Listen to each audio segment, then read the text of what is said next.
Yo, what is good, YouTube, and welcome back to another JC2K video. In today's video, I'm going to be ranking the top 10 best free cards in NBA 2K24 MyTEAM. But before we hop into the video, if you haven't already, make sure you hit that subscribe button. Help me push towards the 17,000 subscriber mark on the channel. I upload every single day. Tons of daily MyTEAM content. Trying to push towards 18K by the end of January, which is a big grind. Still got like 1.5K to go. So that's going to be a lot of work, but I think we can slowly but surely work our way towards it. So would really appreciate it if y'all do subscribe. Without further ado, let's hop right into we got a bunch of good free cards in the game right now, including a lot of new ones.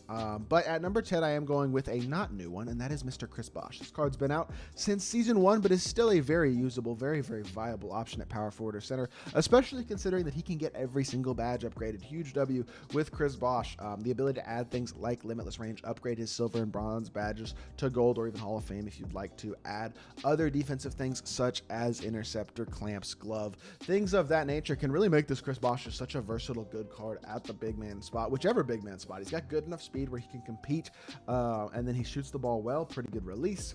Solid dunker, not amazing, but decent enough. And then interior wise, very good. I think he's just an overall very solid card. Not insanely elite anymore. He is, I would say, the worst of the 10 cards on this list. Little outdated statistically, but still a very good card. Another card who's kind of in that same boat. Little outdated statistically, but if you get every badge upgraded, can really compete, especially since this release is still really good. He's an elite slasher, is this Brandon Roy card. Now, obviously, he needs badge upgrades to his playmaking badges, to his shooting badges, added badges like Agent 3 Unpluckable, Interceptor, Anchor, Clamps, things of that nature. But if you have those badges on him, you have his badges upgrade, you have a shoe on him, he's going to be not a great defender, but an okay-ish defender with the badges. He's going to slash really well, shoot the ball incredibly well, really nice release. And then playmaking isn't incredible, but it's not terrible. I mean, he's going to be still a very good shooting guard if you have him fully badged up. Still an elite level option at that shooting guard position. Really good card. At number 8, I go with Lamar Odom.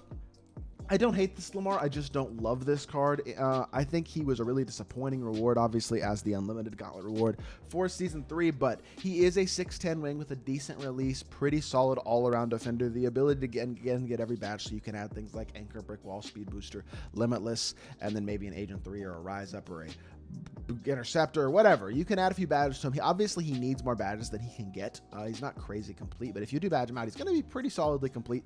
Statistically, he's not exceptional in any specific area. Really, no key attributes are over mid-80s, but that is still okay. I still think he's a really good card at the power forward or even small forward spot. Pretty good card. When he's fully badged out, he becomes a very good card, and definitely still a really good option as a free card. We take a little bit of a step up, though, here at number 7 with RJ Barrett. Definitely think this is a little bit of an advance at the among these free cards. He's really good. With his duo with Ewing, he's even better. The duo with Ewing gives him Hoff Posterizer, Gold Blinders, Claymore, Deadeye, Hyperdrive, Unpluckable, Glove, Interceptor, Hoff Ankle Braces. I mean, it does help him out a bit, gives him some nice little stat boost as well, gets him certain things into the 90s, like his mid-range, his 3-ball, his perimeter, lateral, driving dunk up to a 95. But he's already a really good card even without that duo.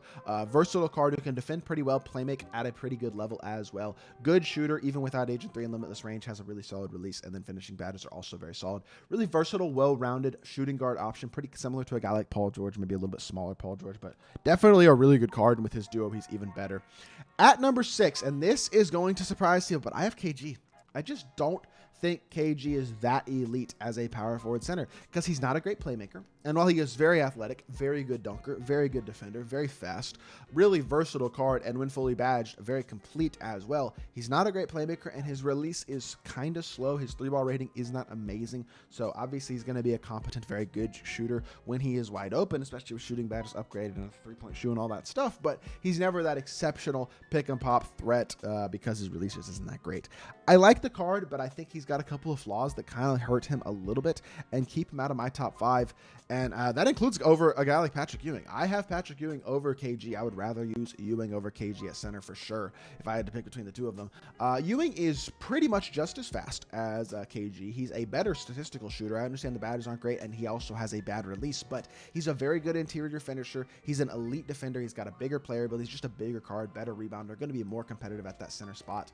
And I know he can't play power forward, but the shooting or the badges, or the duo can also help him out. It adds posterizer, upgrades his excel, upgrades his 3-point rating, upgrades perimeter and lateral, adds a couple badges like gold pick dodger, silver catch corner, gold off ball pest. So definitely just makes him a more complete, more good card as well. Patrick Ewing, though, really good free card. I think this Patrick Ewing is really slept on, honestly, for how good he is. Number 4 is going to be Jimmy. The reason that I say that is because the free version of Jimmy can't get every single badge, and that is the version we have to put on this list. If you have the Pro Pass version, I think he's better when you have him fully badged out with things like Agent 3 blinders that he doesn't get, anchor brick wall, etc. This Jimmy, though, despite missing those things, is still a very competent shooter, a very good finisher, very good playmaker, and a super good defender, especially on the perimeter, but capable enough on the interior. Obviously, it's nice to have those extra badges on the Pro Pass version, but even without it, he's still really good all the way around. Still an elite playmaker, finisher, and defender, while being a very competent, very good shooter. I'm still a big fan of Jimmy. I think he's one of the better cards at the shooting guard position in the game, even without those extra badges. So for me, he comes in at number 4. Number 3 is SGA, obviously assuming that you have SGA badged out. If you have SGA and haven't badged him out, you're kind of wasting the card, though, because he's just not that great without being fully badged, because defensively, he has no good badges. He needs anchor, he needs clamps, probably would add one more, whether that's glove, interceptor, or something else, maybe fast feet as well. Then you want to add a couple shooting badges, Agent 3 and limitless range. Statistically, he's not insanely fast, he's not an exceptional slasher, and he's also not that elite of a defender, but fully badged out, he is a very complete, very good card, and he has really good animations. MJ dribble style, a nice size up, a really smooth release, and a good fade. SGA is a really good all-around card, despite not being the most impressive on paper.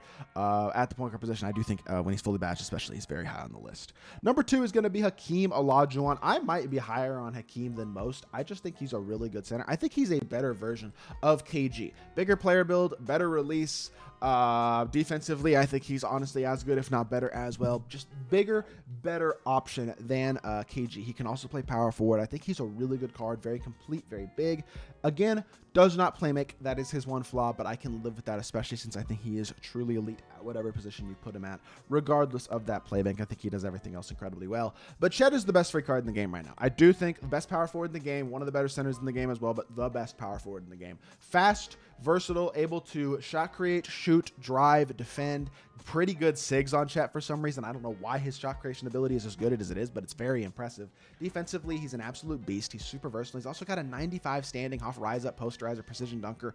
I mean, Chet is insanely complete and insanely good. They made this card so good at everything, really, at the power forward position. I am still around 120 blocks away from Chet, so definitely working towards him. It's been, I mean, the card's only been out for about 2 days now, so we're making a good chunk of progress, but I need to probably pick it up a little bit so I can get him in the next couple days, because he is really good, and I really want to add this Chet to my lineup as soon as possible. Definitely the best free card in the game right now. So that is going to do it for this list. I hope y'all did enjoy the video. Let me know what y'all think of my free card list in the comment section down below. If there's anything you would change, I'd love to hear y'all's opinion and hear what y'all's favorite free cards have been so far this year.